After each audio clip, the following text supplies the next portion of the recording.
আপনি কিভাবে দাওয়াত পাইছিলেন এই সম্পর্কে যদি 2 মিনিট গল্প করেন। না, গল্প করার সময় নেই আসলে।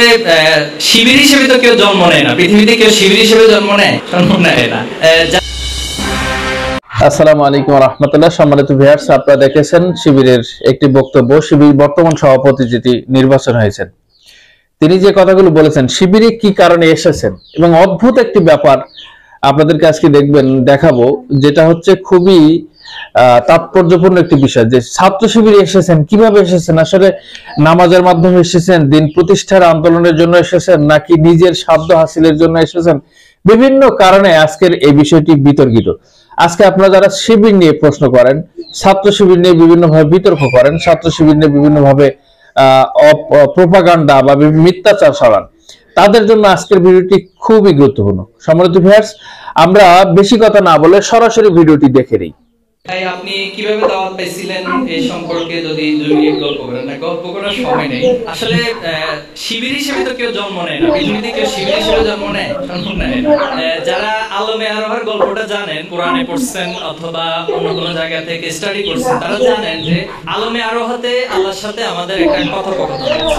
সেখানে একটা কমিটমেন্ট হয়েছিল আল্লাহর সাথে। আল্লাহ তাআলা যখন রূহগুলোকে সৃষ্টি করলেন, সবাইকে একসাথে করে একটা বড় সমাবেশ করলেন। সমাবেশ আয়োজন করে বলছেন যে আলাস্তু বিরাব্বিকুম, আমি কি তোমাদের রব নই? এই রূহটা কি আমি সৃষ্টি করি নাই? আর সবগুলো রূহ, ওই যে একটু আগে আপনারা স্লোগান দিলেন না যখন কবিতা আবৃত্তি করছিলেন, ঠিক অথবা হচ্ছে জি বলে জোরে চিৎকার দিয়েছে, ঠিক সেম ওয়েতে সেদিন প্রত্যেকটা রূহ বলেছিল অল, তারা বলেছিল বালা বলে জোরে চিৎকার দিয়েছিল। তার মানে হ্যাঁ, অবশ্যই আপনি আমাদের রব। এখানে আল্লাহ রাসূল সাল্লাল্লাহু আলাইহি ওয়াসাল্লাম একটা হাদিস, প্রত্যেক বনি আদম দ্বীনি ফিতরাতের উপর জন্মগ্রহণ করে। কারণ কি? কারণ যে আলমে আরোহাতে তার সাথে আল্লাহর সাথে একটা কথোপকথন হয়েছিল।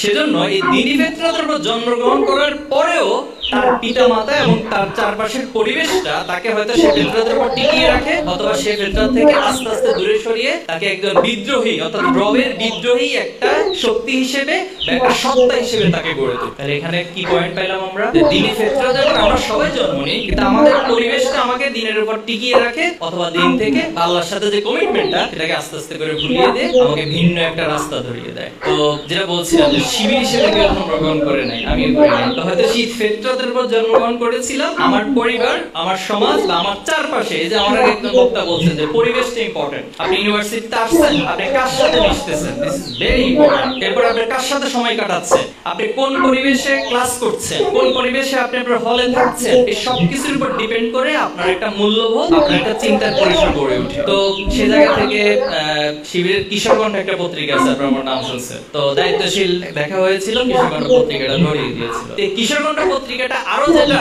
সে ফিতরাতের সাথে নতুন একটা মাত্রা যোগ করছে, যে চিন্তাগুলো এবং আমাদের যে চিন্তার একটা স্টেজ আস্তে আস্তে তৈরি হয়, একটা ফ্যাকাল্টি তৈরি হয়, সেই জায়গাটাতে ভালো মন্দ বোঝার একটা চমৎকার গাইডলাইন তৈরি হয়। একটা অবচেতন মনেই হচ্ছে আপনাকে সেই গাইডলাইনটা দিয়ে যায় কিশোরগঞ্জ, সে কিশোর বয়স থেকে। তো আলহামদুলিল্লাহ এরপর দায়িত্বশীলে লেগেছিলেন দীর্ঘদিন ভাবে। আমি মানোন্নয়ন, শিবিরের একটা টার্ম আছে মানোন্নয়ন, রাইট? জানেন আপনারা? এটা হচ্ছে সমর্থক হইতে হয়, কর্মী হইতে হয়, সাথী হইতে হয়, সদস্য হইতে হয়। তো সমর্থক কর্মীটা কিভাবে হয়ে গেছে বুঝতে পারি না, কিন্তু যখন বুঝতে সাথী হইতে হবে তখন দায়িত্বশীলদেরকে মোটামুটি কিভাবে ঘুরাইতে হয় এই কথাটা শিখে গেছে। অনেক ঘুরানোর পর দেখছি যে নাছর বান্দা, ছাড়বেই না আমাকে, এমন এমন অনেকগুলো কিছু ইমোশনাল বিষয় আছে। এরপর আমি নামাজ কাজা করতাম, ফজরের নামাজ আমার কাজা হয়, 3 মাস নামাজ কাজা থাকলে সাধারণত সাথে হওয়া যায় না। দায়িত্বশীল এমন কাজ করছেন যে আমাকে প্রত্যেকদিন ফোন দিয়ে জাগাইতেন যাতে নামাজটা পড়ি। যেদিন ফোনে পাইতেন না, তিনি সেদিন আমার বাসায় চলে আসেন, বাসায় এসে আমাকে ডেকে উঠে নামাজ পড়ি। এই কষ্টটুকু আমার দায়িত্বশীল করেছেন। পরে একটা পর্যায়ে মনে হচ্ছে না, এই দায়িত্বশীলদেরকে আসলে আর কষ্ট দিয়ে ঠিক হবে না,